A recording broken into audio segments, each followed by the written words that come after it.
Hi, and welcome back to Becca Babbles Podcast. I'm your host, Becca. I'm a certified personal trainer, holistic health coach, and future chiropractor on my way to figuring out this thing we call life. Now, let's get babbling. Hi, everyone, and welcome back to Becca Babbles Podcast. If you are hopefully currently watching this on Spotify, if I can figure that out, I have a new setup. I guess you wouldn't have known that I had a new setup unless you watch the reels on Instagram, but I thought, man, I want to do something new. I've been trying to tinker around, as you've noticed, by doing the reels on Instagram and messing around with some video content stuff. I really want to start doing some sort of video content for you guys, and I thought, why not just change up the space? So I decided to go from my standing desk that I was using to now I'm literally sitting right next to my bookcase right now, and was like, you know what? I like the chill vibe of my Himalayan salt lamp and my hand that my friend gave me from an antique store and just chilling on the floor. So I might not have some crazy setup like some podcaster does, but I feel pretty chill. And when I want you guys to listen to my podcast, I literally want it to be scientific girl talk, if that makes sense. I want it to be a time where you guys can have fun, listen to the podcast, and just feel chill, not super over scientific overload, but feel like you came away with something interesting. So we'll see if this setup actually ends up working and if I want to do it, and hopefully I am able to get it onto Spotify so you guys can watch that video. And I'm hoping to do YouTube. Again, we'll see if I can get tech savvy enough to do that. I've kind of been hinting through multiple podcasts that I am excited for the new changes for my podcast, and I have just been wanting to learn and grow my podcast. And since this is all about my Try 5 recap and my personal thoughts on it, answering your guys' questions, I might as well just go into kind of a recap of the year, because this is the end of 2024, and every year I kind of just do a word of the year. I know a lot of people are super into doing the New Year's resolutions, which don't get me wrong, I love a good New Year's resolution, but I also think that it's important to just have a word for the year, because that's just going in with some sort of intent, and it doesn't have to be this straightforward I have to have this goal done, because sometimes, even as a person myself who loves setting goals, loves going after goals, you don't always get all of them. And that's okay. Sometimes you don't even get any. I set a goal this year to get 2 pull-ups by the end of this year. Didn't end up happening. Did I work towards it? Yes. Did I get it? No. And that's okay. It's going to just move over to my next goal for the next year, because I still want to be able to do that. But going in with an intention of an actual word for the year, I think is really cool, and just kind of sets the mode that I want to go into that year. And I'm still creating intention without having to have 20 million goals to check off my list. So with all that being said, my word of the year this coming year for 2025, I'm still thinking about it, but I've decided on either growth or learning, just because I feel like this next year is going to be a lot of growth within myself, personally, emotionally, mentally, all the things, and I'm just inspired to grow and learn more next year, and I don't want fear to hold me back within that. And so I want to constantly remind myself to continue to just grow and think about growth within myself, and to not let fear get in the way of that. So I know a lot of you guys came in to listen to this podcast about Try 5, but it is the end of the year, and this will be posted towards the end of the year. So maybe just think about trying to do a word for the year. I think that's a cool way to start off the new year. With that being said, I'll get into the actual content of this show. Like I said, I am doing the Try 5 recap. I did a whole like recap on the classes and like what you can expect and like tips for classes in my last podcast. You can scroll down for that. I think that's how Spotify and Apple Podcasts both work. But just scroll down, listen to that one, come back to this one. This one's more of just like my personal thoughts and just reflections that I have for myself, just to get you thinking about going into Tri-5. Or if you've gone through Tri-5, maybe you just want to think about Tri-5 yourself and give yourself some reflection on how Tri-5 went for you, whatever. Or maybe you don't even go to chiro school and you kind of just want to hear about my thoughts going through grad school, or just down to listen to a cool podcast, which I think is great too. And then after that, I will answer your guys' questions. And then I did put a teaser in the last podcast about how I have a great new big study tip that I think will be super exciting for all of you guys. I got excited about it just because I was like, oh my goodness, this would take down my study time so fast. Now I've been working with it a little bit. I don't know if it works 100%. Plus I also feel like each person learns differently, but I always think it's super cool to listen to a new sort of study style, and try it out for myself just to see if it will work for me. So that's what I wanted to do for you guys, and that will be at the end of the podcast. So you got to listen to the whole thing so that you can get that cool study tip or like study strategy. I don't really know what to call it, but I'll figure it out eventually, or you can just make something up for yourself. So Tri-5.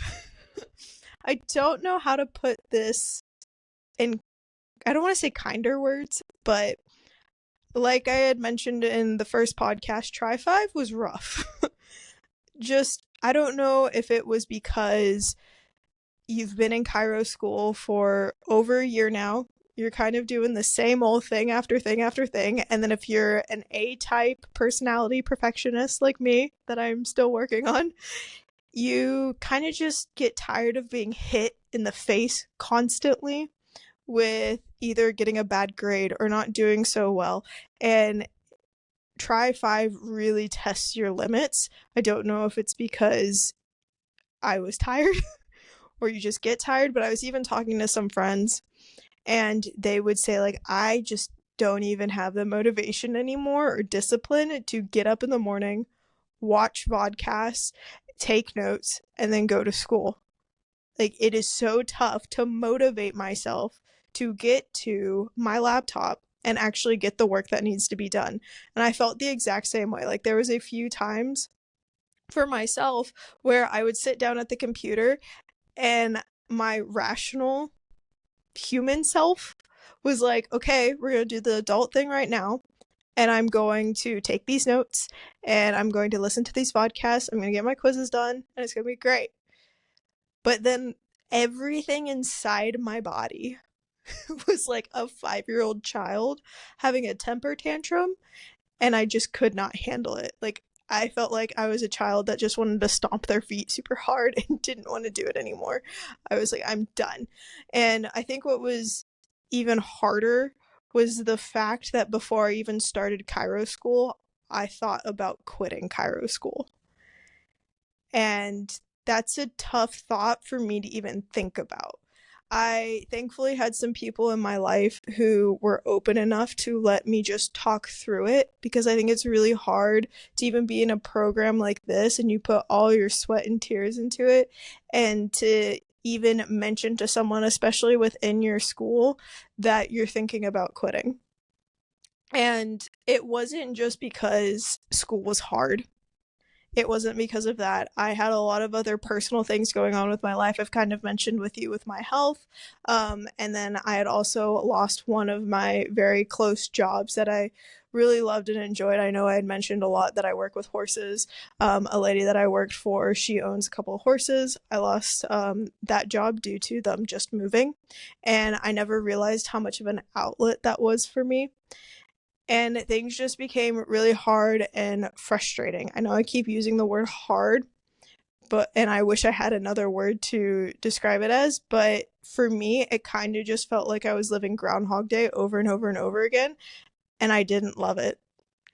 And there was this like tingling inside of me where I was just like, I just want to quit or take a gap year and do personal training. And I just want to help people. I just want to help people so bad right now. And I don't feel like I'm helping people at all right now. All I feel like I'm doing is taking tests and then getting a wham in my face of like, oh, you didn't do as good as you thought. Like, I know I tell myself, and you might tell yourself this all the time, where it's like, it's okay to just get C's. It's okay to get that B. But for me, it's one of those things where I constantly have to tell myself this. And it's not easy. It's not easy to, when you come from a background of constantly striving or being told to be the best or try to be your best and do your best, and thinking that I need to get straight A's. And even sometimes where I'm like, I just need to get a B, but then you're just like, meh, like you're not even excited for yourself because you got that B, or at least that was the way that I was thinking. And it just wore me down a lot. And thankfully I had a friend who was telling me that, who kept pushing me. Like, she didn't want to push me in the sense of like, you have to see this through, because I feel like that can sometimes go the wrong direction just because you want to go after something so hard, but then you're feeling this wanting to like quit, and then someone's like making you do it. It's kind of like a parent telling you to do something, and then you just completely rebel. That wasn't what she was doing at all. But she was just letting me know that because of the reason why you want to quit is because you want to help people right now, just shows how much that you need to keep doing this. And it was hard for me to hear at the time, because again, I was tired, I was overwhelmed and all the things. But slowly, after I keep reflecting on it and giving myself time to think like, okay, what would life look like if I quit? Why do I want to quit? What would personal training get me compared to being a chiropractor? Would I have the same outcomes that I want as a personal trainer as a chiropractor? And it's amazing how much personal training has grown, especially because you can do nutrition coaching and all these things. And nothing to say that a personal trainer can't do things like a chiropractor can. Well, I guess the adjusting part would be a little bit hard. But for me, I have a big passion and heart for nutrition. And I also just really like seeing women get super strong and empower them. And I thought, okay, I could just do that through personal training. I could not be in debt just because like I'm in chiro school and I've continued to accumulate more and more debt, obviously, because you got to get through school somehow. And I was like, this just sounds like an amazing way to break free. But still, I wanted to sit with myself and think about it, because I think the biggest thing that I learned through this process was that don't make a decision when you're tired and burnt out. And every time I came to a person, I was tired, I was burnt out, and I needed an outlet outside of school. Not to say I don't love school, but there's something important to the fact of needing something outside of school. And honestly, that's something that I'm still looking for, but also recognizing within myself that I am helping people. I'm helping people through my podcast. I'm helping people at school through tutoring. I'm helping people by just being a person who is here to listen to someone every single day. I'm still growing. Just because I'm not exceeding in some business right now doesn't make what I'm doing count any less. And I don't know if anyone's like me, but sometimes when you can go down that productivity sphere of stuff, then everyone's like, oh, you could be in grad school and then make a business while you're in grad school. And I'm just like, yes, let's do all the things. And then I get burnt out at the thought of doing that and figuring out how to plan those things. And I haven't even started it. And then I think I'm less because I haven't even started a business while I'm in school. Which sounds crazy. And it's just coming back to the fact of needing to decrease my expectations of myself. Not saying that those things can't happen, but right now isn't the time, especially when we get towards the end of the year. For me, I just start gathering all these goals that I want to be doing, and like planning it out and doing all the things. And I'm trying to rethink of how I want to do this. But then also just realizing that like there's certain periods in my life where where I need to have a focus. And sadly, right now, school needs to be a big chunk of that. And I think the biggest thing was I was excited about Try 5 classes. And yes, the topics are really interesting, but I really want to start stepping away from the fact of having my grades be the end all be all of my emotions. Because there is some interesting information that I could dive into. Lab dye, I had such a fun time just learning about lab dye, not specifically in class, but like now that I'm outside of class and listening to different podcasts about like labs and stuff like that, I'm like, oh, this is like really cool, and I can see how this can integrate into classes. Or for instance, neuro. I don't think I'm going to do functional neurology. We'll see. But just going in there and learning those topics was really interesting to me. But because I kept having these expectations and to-do lists of myself, I was never actually able to enjoy my schooling. And I want to get back to that. And I'm still trying to find that balance of like getting the grades that I want while actually enjoying the process at the same time. So if that's something that you're struggling with, you're totally not alone. It's okay. I'm still there. And I think it's like a give and take situation. I feel like on social media, they talk all the time where it's like, you need to find balance. You need to find balance. And I'm just like, you can't always be here, because like our body is always going back and forth. It's kind of the best explanation that I have is when people talk about nutrition, for instance, they're like, I'm either on a bulk or I'm on a cut, and then I'm in maintenance. And it's like, well, theoretically, your body is either anabolic or catabolic. You're always either breaking down or building up. And the reason why you're at maintenance is because you had enough anabolic days compared to catabolic days just to even it out. It's the same thing that comes to life, where it's like you're never always here. You never always have everything perfect. And I think that's where, when you're always striving for perfection, to be the best friend that's out there, to be the best like student out there, to like have it all together money wise, and to like have your health all together, and all these things, setting the expectations, like, yeah, that's exhausting. So no wonder why you want to quit. It's, for me, realizing what's most important right now, and that's what I'm trying to think about going into Try 6 and then also into 2025. So for me, I started doing a podcast about PCOS, about my health journey, because I really just needed to kick my butt into gear and like focus on my health and see how that's important.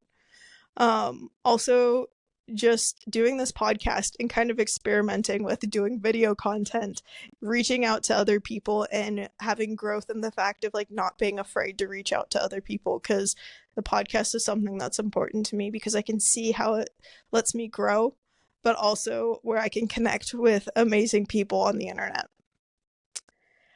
But the biggest thing that I'm actually grateful for, the reason for feeling like I wanted to quit chiro school, was the fact that it gave me a deeper why for doing what I want to do. It made me actually dig deep down and think about, why am I doing this? Who am I doing this for? Why did I want to go to chiro school in the first place? I had to think about this. I had to pray about this a lot. And it made me realize the actual people that I want to treat. Now, I will always be open to changing this in the future, but for me, I always go back to thinking about how, if you guys had listened to my eating disorder recovery story, for me, my eating disorder stemmed from wanting to be the best at basketball and trying my hardest to go outside, practice all the time, This is like the Cliff Notes version of it. Wanting to go outside, practice all the time. And I was constantly pushing and pushing and pushing myself. And the only way that I knew how to fuel myself to be a healthier athlete was to eat less, which like didn't make any sense whatsoever looking back at that. But I was just like, okay, I need to increase my veggies. I need to increase the amount of water that I'm drinking. And I don't even know where the calorie count came in at one point, but things happened. And I actually did more harm than good when it came to competing at my sport. And I wish that I had someone who told me how to actually perform my best at my sport, fuel myself properly, how to train and exercise, because all I was told to do was run, and how I could actually sustain my hormonal health and work with my hormones and have a longevity outside of my sport than just within mine. And I know there are a ton of other girls out there that need this too. And that's one of my biggest whys for why I'm going through chiropractic school, is I want to help that little girl that was me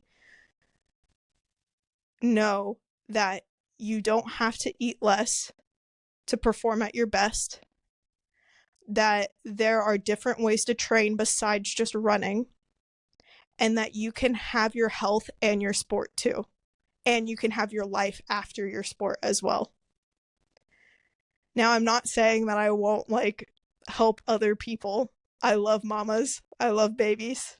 I love old men. That sounded really weird, but like I have a fun time bantering back and forth. I remember training some older guy and we would banter back and forth, and I think I get that from talking to my grandpa. But I really love just helping those younger athletes, especially teens, get to where they want to be, because I can like see the sparkle in their eye of like wanting to succeed and having a dream. And I don't just mean that it has to be a girl who's like doing basketball or volleyball or stuff like that, or gymnastics. It could also just be someone who's into lifting. I know there's like a growth of females wanting to lift and train, which I think is amazing. That's why I'm a personal trainer in the first place. So that was the bigger why for me, and discovering that was really important for me. So even though you might feel like quitting chiro school right now, I would say ask yourself why. Think about it for a bit. Is it just because you're burnt out? Have you had some time outside of school? Do you always feel this way? When did you start feeling this way? And go back to why you started chiro school in the first place. Maybe go shadow. If you have a favorite chiro, go shadow them. I wanted to go shadow a chiro this break, but if you can hear it in my voice right now, I got a little sick. So I wasn't able to do that. But I know right as I go shadow her, I'm going to be filled with so much emotion and excitement to going back and being a chiropractor. But I also want to give you space to realize that it is also okay to leave if you need to leave. There's nothing wrong with you. There's nothing bad. But give yourself some time to just think about it, because if you just rip the Band-Aid off, you might regret it later. Talk to someone that you trust, and then think about it for yourself. Like, I did a lot of journaling over this. I did a lot of thinking about this. It was exhausting. Probably led to some of my, like, it being tough during school. But it was so worth it, because now I have a greater passion for what I'm doing. So that's kind of like my big overview and like lessons of the year. I know last year I did a reflection of chiropractic school where like I do my own like written journaling reflection, and I wanted to give you guys some like tidbits of some of that. My biggest takeaways from school is who I want to work with, and then the importance of mindset and having something outside of school. It was funny, I was telling my roommate this about how I just want to do personal training. Like, that's all I want to do right now. I just want to help people and I want to personal train. And she had asked me some of those questions of like why and of course and all these things. And a lot of them stemmed back to the type of mindset that I had. I wish I had the book in front of me right now, but I think it's actually called Mindset. And I've been slowly going through it during school, but then also during break. And it's the difference between a fixed mindset and a growth mindset. Having a fixed mindset, like I'd heard all the like YouTube videos and the TED Talks and stuff of like a fixed mindset is saying that like I have to be great at this now and like I'm the best and blah blah blah blah. And a growth mindset is like I haven't had it yet. I'm not there yet. And the key word is yet. And so I felt like I already knew that concept. But this book has actually given me different ways of looking at the growth and fixed mindset. So for instance, they will go into different things about like sports. I finally got to the part about business, but it's not that the growth and fixed mindset just affect you as a person, but it also affects the people around you and the environment that you create. So like I'm in the business section right now, and it's talking about how when the boss is in a fixed mindset, it affects everyone around them and creates an environment where it's not safe for other people to give their ideas. And it's not safe for them to make mistakes. Now, granted, we don't want to make mistakes in our business. We want to be succeeding, but there will happen sometimes where like things go down. But you can also take this into perspective with school, where it's like, who are the people that you're surrounding yourself with? And how does that affect if you have, or I don't want to say it affects your mindset, but how does that affect you sustaining a growth or fixed mindset? Because the people who we surround ourselves with impacts the way that we think, and it can make it harder for us to think a certain way or change the way we think if we keep surrounding ourselves with people who expect perfection, expect getting a perfect grade. Now, I'm not saying that it's wrong to go after like getting an A or getting a B. We definitely want to pass the class. But when it's when it's digging down on your self-worth, that's when things get difficult and wonky and can affect the way that we feel about ourselves and us continuing to go through chiropractic school. So check out the book Mindset. I'll make sure to link it in the podcast description below. I think it's a great book. It does get redundant a little bit, but it does have some good tips, or not tips, but like thought provoking and stories in between it. They talked a lot about Michael Jordan. I don't remember the ins and outs of everything, but I do remember them talking about how like everyone just tells the story of like how he went from not succeeding to like became this amazing basketball star and like everything was sunshine and rainbows and amazing. But that wasn't actually the case. He had to go through a lot of turmoil, and I don't know the whole story of Michael Jordan. I know there's probably like 5 million documentaries about it, but he had to work really hard. And there were some times where he did want to give up, but he kept going and he got rejected again, but he still came back. It's not just this like he got back onto the high school team and everything was great. So sometimes we only hear sections of people's stories and we don't actually see the full picture of everything. It's like if you were to start listening to my podcast now, I'm not saying that I'm an amazing podcaster or anything, but if you go and scroll down and listen to like my podcast a long time ago, and you go through and listen to all of them, not saying you have to, but it would be great if you did, you would see the change in how I podcast and the growth that I've made. I wasn't doing video podcasts before, but if you just started listening now, you wouldn't have known that I didn't do video podcasts before and that I knew how to do all the things. It takes some time and it takes trial and error with that. So I'll get off my soapbox about mindset, but those were my biggest takeaways this year during Tri 5 is that I know my why. and who I want to work with. I know the understanding the importance of mindset and keeping that. I want to go into Tri-6 having a better mindset and working on that.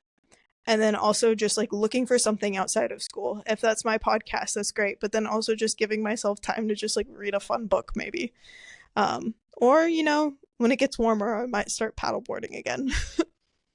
Now, my core values, these shouldn't necessarily change. Granted, I'm also so young that I feel like that's still something I'm trying to figure out. So I wanted to put these in, and I just feel like each trimester is kind of like a good time to check in. For me, it's faith, courage, health, and growth. I love learning, so I feel like growth falls into that. I feel like you have to have courage to have growth because you got to get out of your comfort zone. And if you don't have courage, then that can be tough to grow and get out of your comfort zone. Faith is something that I have been working a lot towards recently, my relationship with God. And I honestly don't know where I'd be right now school-wise if I didn't have that. And then health, that is something that I've just been striving for my whole life. Not to reach optimal health, but it's something that's really important to me. Like, I know for sure that is a core foundation. That's why I'm doing what I'm doing. Modalities that I want to do in the future that I see myself. I love MPI, motion palpation. Like, I'm a rep for a reason. Get those joint restrictions and blow it up. And I also love nutrition, and through lab dye, I've noticed that I really want to do lab testing. I think it's important to test and not guess. So that's something that I want to get better at. I love rehab. I love training. I also really like DNS. It's kind of funny. I don't even know how I got into DNS. I've kind of asked some people on the podcast about their views on DNS or like how they use it or what it is. And I don't even think I really knew what it was. It's just when someone had explained it to me before about like it being these like baby exercises, end quote. It's more than that, but that they then there are these exercises that you use to then help other adults. Like, they use those exercises to then help rehab them. You're kind of going back to like, I don't want to say baby mode, but that's kind of the best way that I can explain it. You go back to baby mode so then you can progress and grow from there, because that's how your body went from in development. Also, I didn't realize this, but because of the certain setup, you guys can kind of see my like hand motions during the podcast way more. And it's going to be really interesting. That's all I've got to say. Things I want to learn more about. Nutrition, obviously. Like, nutrition is a whole rabbit hole of things. And so that's definitely something I want to dig more deeper into. I also love DNS. It's funny, in my notes, I put DNA. I think it was because I was trying to write DNSA, because that was the seminar that I attended this try. DNS, if you don't know what it is called dynamic neuromuscular stabilization. And there's like different parts to it. So you got your A, B, C, D, I think is how high it goes up to. I think so. I think it's just D. And when you do D, or the last one, whichever one it is, you go to Prague, because that's where all the instructors are. Or that's the only place where DNSD is held. I also attended a Justathon. It is just something I want to squeeze in there real quick. But I did that during September, and if you want to listen to the podcast that me and Aaron did about Adjustathon this year, definitely go check that one out. That one was really fun. I threw a lot of jokes in there, so you are welcome. DNSA, though, is specifically talking about the baby exercises, but it's mostly just talking about trunk stabilization and the importance of intra-abdominal pressure. And then it's specifically usually just talking about the undifferentiated movements, which are basically movements where your arms and legs are doing the same thing. So like, for instance, a squat would be an undifferentiated movement. And then when you do DNSB, which some of my friends took, that is going to be more where it's your differentiated movement. So doing things where your leg is doing something different than your arm, or like one side is doing something different than the other side. That would be your differentiated movement. And I just learned so much from that seminar.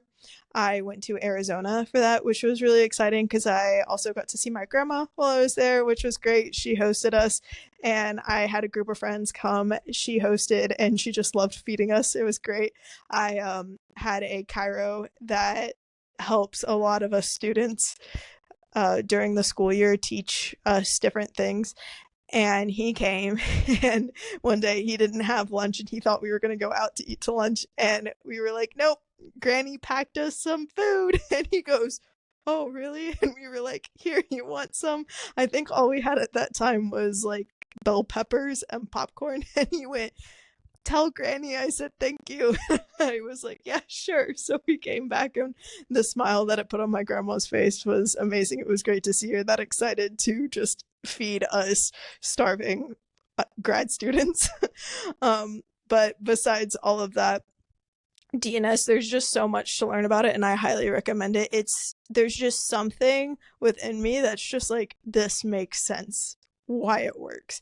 And I got to myself learn from the prog instructors, which is something completely different. I know there's some other instructors that teach DNS, but prog is where DNS actually came from, the school in Prague, the rehabilitation school in Prague. And it's just, when you get it from the source, it's like no other. So that's what I have to say about that. I also wanted to reflect over my adjusting confidence. And when I give myself this score, I typically don't look at the score that I had the time before. I just hope and pray that it's like higher or the same as the last one. This year I put a 6. And thankfully, last trimester, I had it as a 5. So I went from a 5 to a 6. So we're doing great. But the adjustment that I do have in progress is my supine cervicals. That has still stayed the same. I feel like I just go up and down with that one. It's like I got good days and I got bad days with it. And it's just something that I just got to keep working on. I don't know if it's that mental thing where I'm just like, I'm dealing with someone's neck right now. But then I think I can just see the tension in some people where it's like they don't want their necks messed with, and I don't want to hurt them. And so it's getting out of that mindset of like, no, I am actually helping and I am healing this person. I just have to give myself the confidence that I can do it. I've had multiple people tell me like, your form is great. It's great. Your speed sucks. And so I've been doing all the little tricks where it's like the Thule board, where you try and like get faster with that. I've done the little rubber band thing. And so that's just something that I just need to keep working on. But my favorite adjustment, which is super surprising, is the supine thoracic adjustment, or if you call them anteriors. That one is actually my favorite, which is funny because I think 2 tries ago it was my work in progress. So maybe my supine cervicals might be my favorite adjustment next try. We'll see. I definitely still want to work on those a lot more. But like I said on my last podcast, I also want to kind of try those prone ones. I will say the CT junction push, I have been getting pretty good at that thing, and that's exciting. I've had a lot of fun practicing on my with people at school with that one. I did want to add in here something that I'm proud of myself this try, because I feel like I've talked really tough about try 5 and like kind of the downs parts, and I want to kind of end it with what I'm proud of myself for, because I did accomplish a lot this try, and I bet you guys did as well. So I challenge you to just remind yourself of what you did accomplish this trimester. And for me, I finally got my bachelor's. I am finally an educated woman. I finally got my bachelor's in anatomy and science, which is super exciting.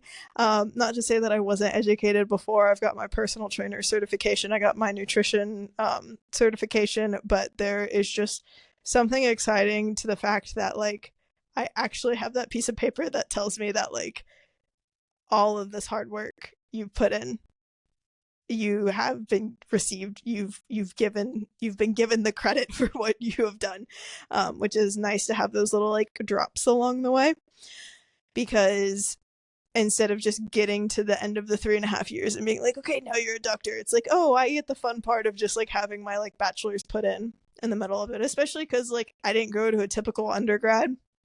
So I didn't get the like walking across the stage sort of situation. I didn't get it in this either, but I can congratulate myself in this moment, with the people around me that I love. The fact that like I did this and I have accomplished something that I want to accomplish, which is exciting. I'm also really proud of myself for sticking through when things got tough, because it would have been super easy to just been like, okay, yeah, I'm leaving, I'm done. But I sat with myself with those uncomfortable feelings and I fought through, and I really decided on if I wanted to stay or if I wanted to go.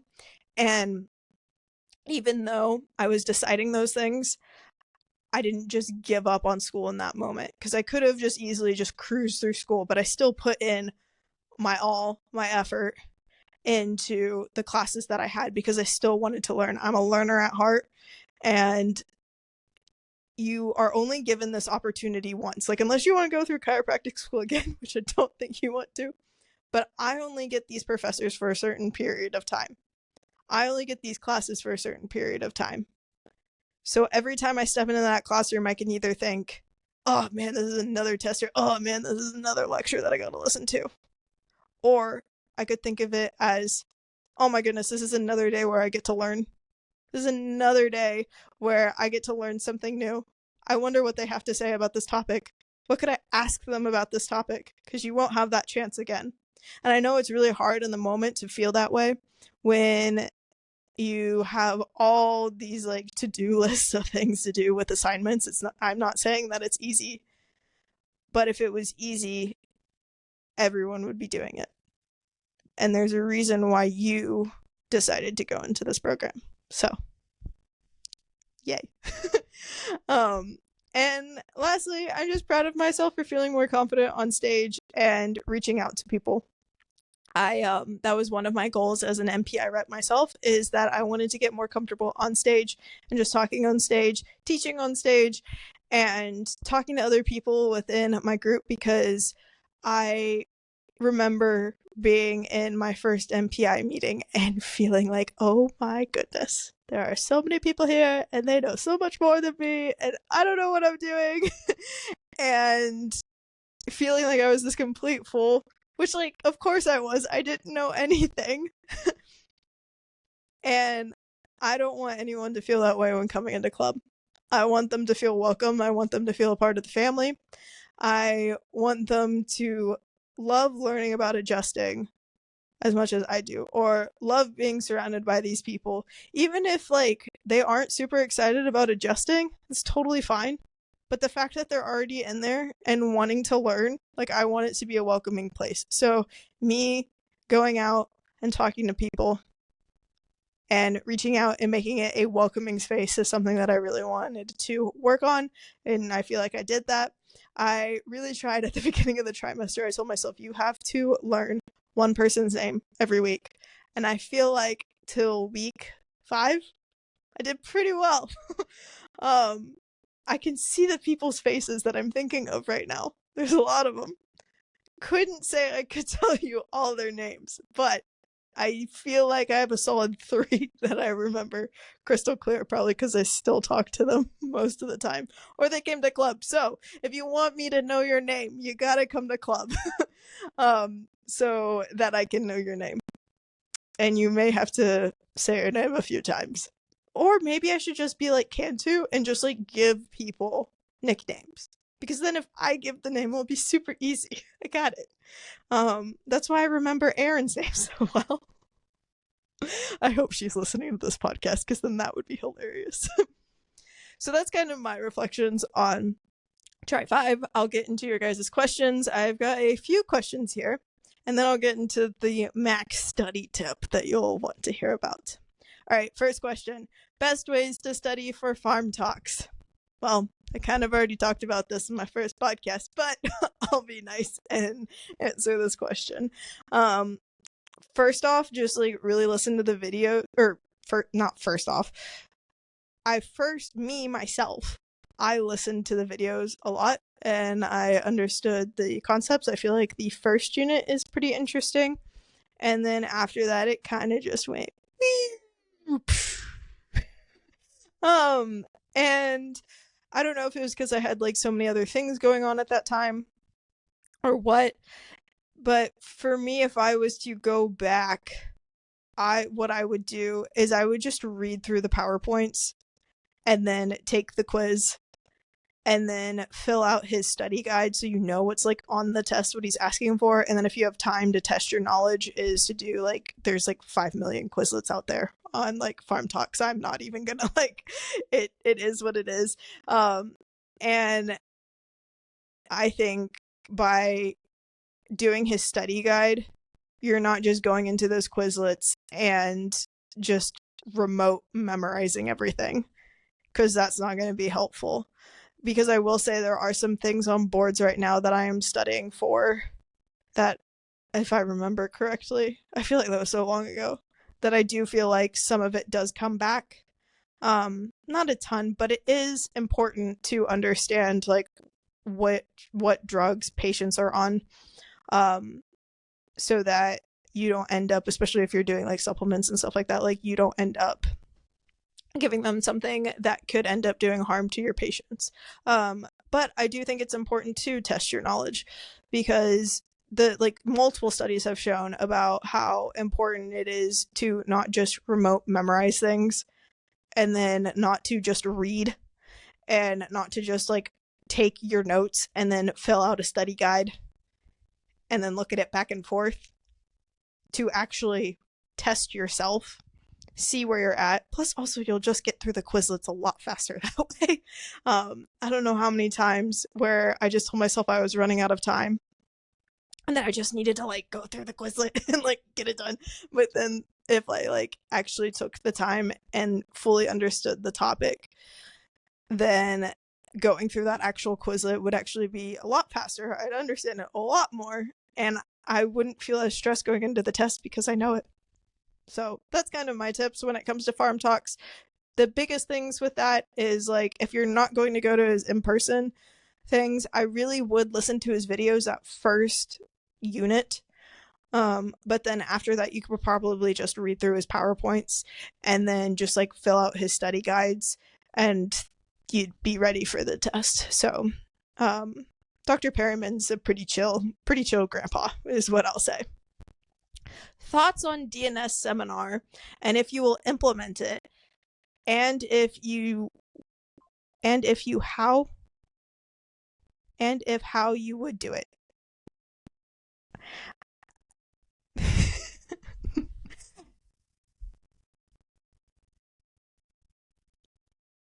Thoughts on DNS seminar, and if you will implement it, if and how you would do it. So yes, if you listen to the first half of my podcast, I am definitely going to implement DNS. It's just, again, like something I said, it's just something that sticks and works and makes sense, and I'm excited to learn about.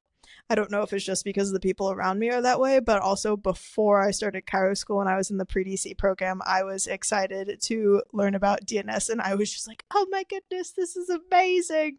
So thoughts on on the DNS seminar.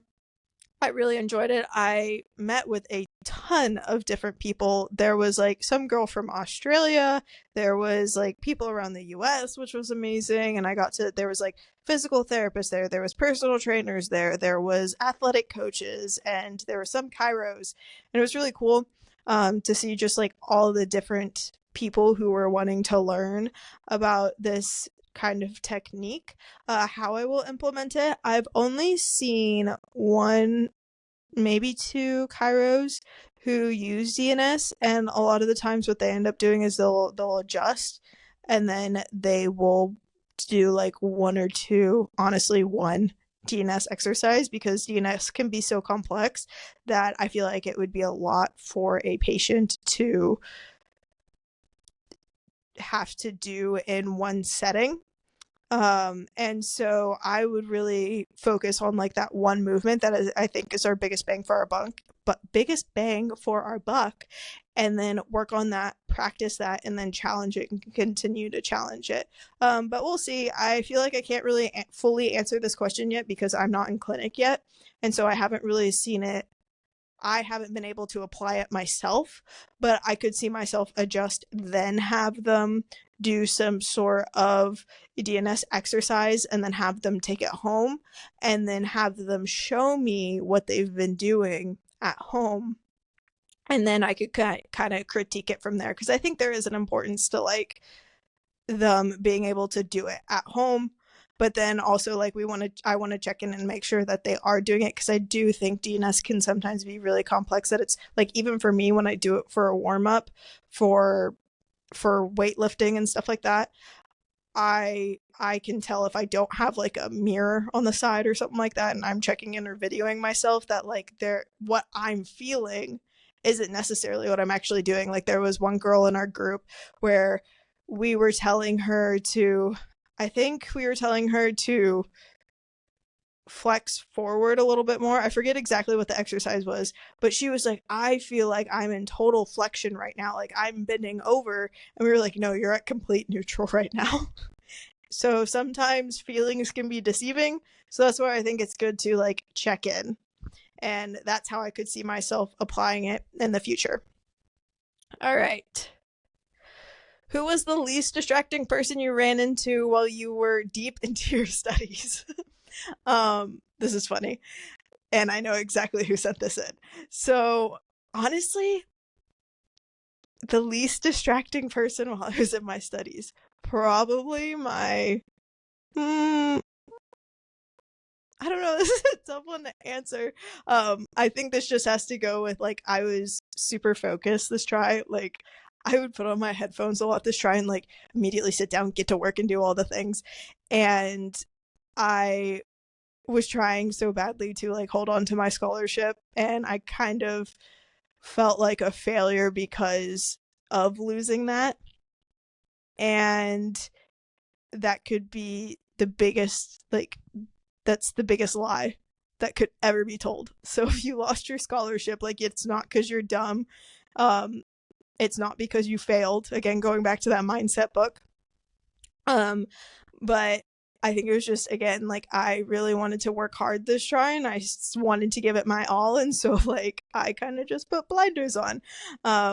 And I had to keep focus on things. Also, I feel like sometimes I can be the type of person who, when, like, things are falling apart, that I just, like, hyper focus on things that I can control. And school was something that I could control. And I was thinking the harder that I pushed, the better my grades would get. And that's not necessarily always the case. So, but I will say when I need to get stuff done, I will be super focused. But it was funny because it was the day that like I needed to be the most focused person in the world. And I had my list of things like that I needed to get done. And like I had my time blocking of when I was going to do it and all the things. And I knew I should have sat in the study hall room in my little like cubby area. I actually had someone tell me, they're like, oh my goodness, I haven't seen you in forever. You're like hiding on campus. Where? And I'm like, I don't tell my secrets. But I actually decided that day that I wanted to sit outside and get some vitamin D. And I had 3 people run into me on the same day. I was like, you're joking. And the part of me that wanted to get all that stuff done, was like, oh my goodness, like I want to be a nice person and like it's fine. But then also at the same time, as I finally just accepted the moment and the conversation, it was like I was having a real hard day and I really needed to see those 3 people. And one of those people who like was there when it was the hardest moment of like really feeling like I wanted to quit school was my boss for tutoring. He basically told me, he was like, I didn't even tell him that I wanted to quit or anything. But I think he could just tell something was up. And he was like, you are meant to be here. And I was kind of just like, okay, that's interesting. But now that I look back in that moment, it was like, that's exactly what I needed to hear. So it's important to have a group of people at school. It's also important to have people to reach out to outside of school, but it's nice. Like, I'm so grateful for the MPI community that I have created. Not me necessarily, but that I have, because that is a support system that I can always lean on. And they are growth minded people and people who constantly want to learn and grow, but at the same time, are also there for me, which is really exciting and I am super grateful for. So if it's not MPI, I'm not saying that it has to be, but like have your group of people or have someone you can lean on to. I also have, I call him my little brother, the little brother I didn't ask for.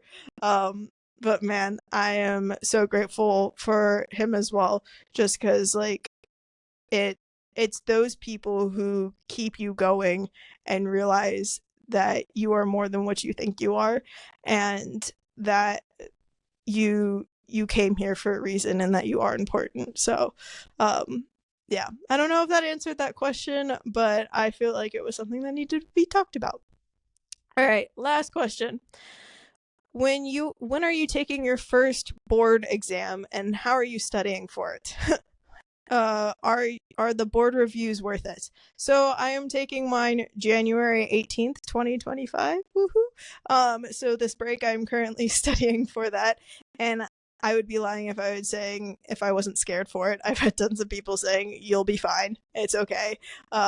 You've been tutoring, it'll be great. But it's like one of those things where it's like I know I should be, but I'm also low-key kind of terrified because I have no idea what to expect. So I'm just honestly, I'm going through one of the books. I have one of the board review books that I found on Facebook Marketplace. A ton of people are selling them.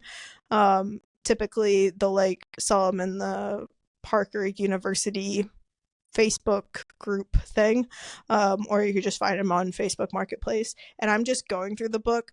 I'm skipping over Phys, and I did a little bit of gross, but then I just decided to skip over gross, or like the anatomy portion. And I just really hyper focus on going back through again the most difficult parts. And so like I went over path, I went over micro and spinal anatomy and embryology and neuro. Even though I just went through neuro, I feel like sometimes you can just get things confused, and I just needed a refresh on that. And I actually asked, because micro, man, that is not my favorite. It's just those micros. I no, I will be so happy when I don't have to worry about that anymore. And well, I still will, kind of, maybe. We'll see. But I actually asked a tutor at school to help me go through it. So I seeked outside help. So it's not that you just have to do board reviews. I know a lot of people get a lot out of the board reviews. So if that's something that you want to do, but for me, I knew that I would have more focus being in my sweatpants and my pajamas and sipping on a tea and going through these subjects and learning and doing flashcards or digging in deep. You know what? I have never loved biochem more than I ever have before. I've actually thoroughly enjoyed relearning biochem. Well, not relearning, but like diving deeper into it. Yes, I will probably have to write out the citric acid cycle all over again. But I have enjoyed learning it just because you're not coming from that place of like try 2 and like try 1 and try 3 where it's like you know nothing. You're literally like, I'm just trying to swallow this information. You have learned so much information from this point that you're going back and you're revisiting it and you're understanding it more and better. And it might also help the fact that I'm listening to a podcast series right now all about the Minnesota starvation experiment. Definitely go look that up. I'm listening to it on the Strong Sisters podcast, and it is so cool. They're going through it with, I forget the lady's last name, but her name's Katrina, or it's Catherine something. Catherine Stewart, I think is her name. They are so knowledgeable, and it is so interesting to listen about people who they were doing an experiment which will never be done ever again just because of like human decency, where they basically took these men, they were eating 3,000 calories a day on average, and then they cut their calories to 1,500. And all of the different effects, not only externally that they experience, but internally. And then the refeeding process, man, it is crazy. You have got to listen to it. And so they go into talking about like different ways that that's affected, like the pathways in the citric acid cycle, or just the way that they can metabolize different things. And I was like, wait, I remember talking about this, learning about this with the citric acid cycle. So that's why that's important.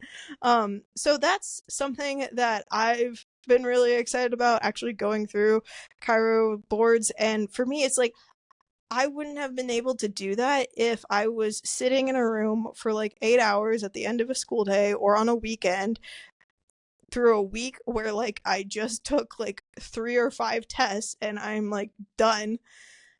So for me personally, it worked for me that I knew that I would schedule time to study. So for me, chiro board reviews aren't worth it. If you are a person that needs to sit down and listen and have someone teach you, and like you feel like you need that structured time, do the chiro board review. I'm not here to tell you what to do, but I will say if you are going to do it by yourself, cover over the topics that you aren't sure about first. And then after that, do some sort of practice questions. Because if you don't understand the things, like what I found for myself is I go through the difficult parts and then I've started doing practice questions. Then I review over the practice questions that I've gotten wrong. And then if there's certain topics that I keep finding myself where I'm struggling, then what I will do is I will then make flashcards out of that. And then I will study those flashcards in like spaced repetition through like Anki or Quizlet, whatever you want to use. And then I can get that down. And then I'll start I'm thinking about using the CBR app, which is the Chiro Board Reviews app. And I'll go through that, do practice questions, and then boom. Hopefully I'll be saying that I passed my first Chiro boards. So yes, I am taking Chiro boards. No, I'm not taking the Chiro board reviews. And that is how I am studying for it. All right, so the last end-all be-all max study tip that everyone's been waiting for is basically, I'm super excited for this update that I figured out on Notion, or not Notion, jeez, there's too many apps that start with N, Notability.